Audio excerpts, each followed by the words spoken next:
Hello, আপনারা সবাই কেমন আছেন? আসসালামু আলাইকুম। আশা করি আপনারা সবাই ভালো আছেন। আপনাদের দোয়ায় আমরাও ভালো আছি। তো সকালে ঘুম থেকে উঠে আর কি আজকে রেডি সব নাস্তা। তো নাস্তায় খাবো আজকে হচ্ছে পাতাকপি ভাজি, তারপর হচ্ছে ডিম ভাজা, চা আর পরোটা। তো নাস্তা করে নেব এখন।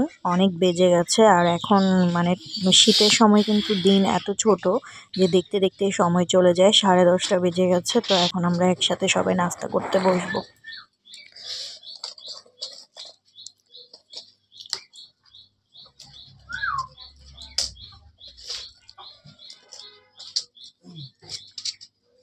এটা একটু আর ইয়া করেও দিতে পারবো।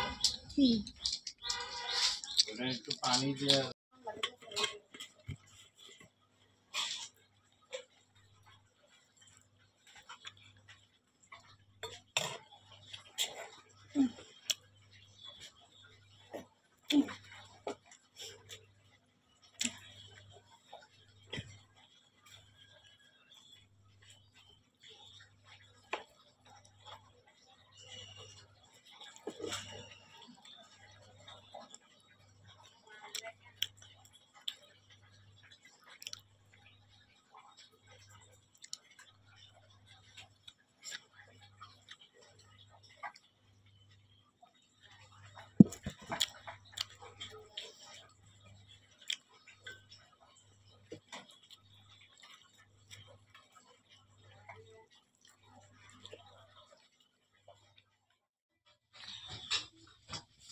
সকালের খাওয়া দাওয়া শেষ করলাম। তারপর হচ্ছে বাবা গাছের থেকে সিম পেড়ে নিয়ে আসছে।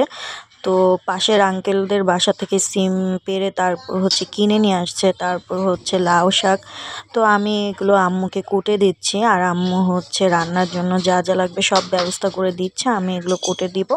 তো আমি সব কিছু নিয়ে বসে গেছি। এখানে হচ্ছে লাউ শাক, তারপরে সিম, ধনিয়া পাতা, আলু, তারপর এগুলো সব কুটার পর আমি ধুয়ে দিব। আম্মু আস্তে আস্তে রান্না করবে। আর সিমগুলো কিন্তু এত সুন্দর তাজা, আর হচ্ছে সিমের বীজ এগুলো কিন্তু বেশ বড় বড়, দেখতে সুন্দর লাগতেছে। আর সিম দিয়ে আজকে আম্মু হচ্ছে শুটকি রান্না করবে, কারণ আমাদের সিম দিয়ে আলু দিয়ে শুটকি খেতে অনেক ভালো লাগে।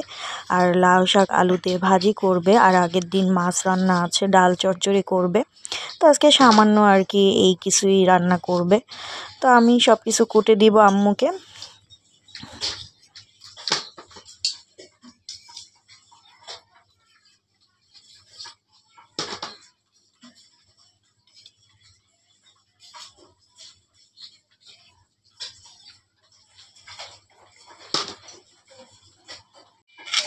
সিম কিন্তু আমি পরিষ্কার করে নিয়েছি। তারপর হচ্ছে সিমের আঁশগুলোকে ভালো করে পরিষ্কার করে এখন হচ্ছে আমি সব কিছু ধুয়ে দিব আম্মুকে।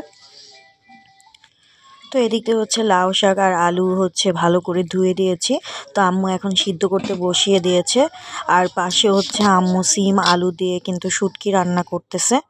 তো আমি পুরো রান্নাটা ঠিকভাবে ভিডিও করতে পারিনি।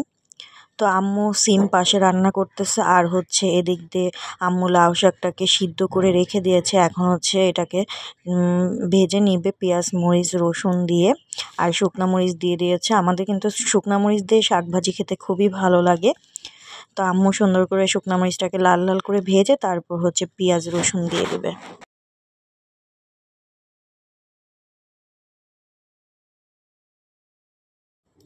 আম্মুকে আমি ছোটোবেলা থেকেই দেখেছি যে আম্মু মানে লাউ শাক, লাল শাক, তারপরে যে কোনো শাক আগে সিদ্ধ করে নেয়, অল্প পানি দিয়ে সিদ্ধ করে নিয়ে তারপর হচ্ছে পেঁয়াজ মরিচ রসুন দিয়ে শাকটাকে ভাজা করে নেয়।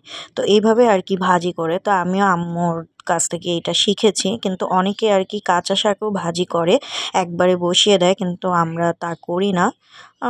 মানে আম্মুর কাছ থেকে আমি ছোটোবেলা থেকেই দেখে দেখে আসতেছি। তো আম্মু এইভাবেই কিন্তু শাক ভাজি করে, আর খেতে কিন্তু অনেক মজা হয়। তো শাকটাকে আম্মু কিছুক্ষণ পেঁয়াজ মরিচের সাথে ভালো করে ভেজে নিবে। তারপর হচ্ছে ঠিকভাবে ভাজা ভাজা হয়ে গেলে তারপর শাকটাকে নামিয়ে নিবে। তো সব কিছু রান্নাবান্না শেষ। তো আগের দিনের যে ইলিশ মাছ রান্নাটা ছিল সেটা গরম করেছে, শাক ভাজি, তারপরে এখানে হচ্ছে শুটকি, তারপরে ডাল চচ্চড়ি, সালাদ। তো আমরা হচ্ছে এখন খেতে বসবো, আমি, আমার বাবা, আম্মু আর আমার ছোট ভাই। তো আমরা এখন একসাথে খেতে বসবো।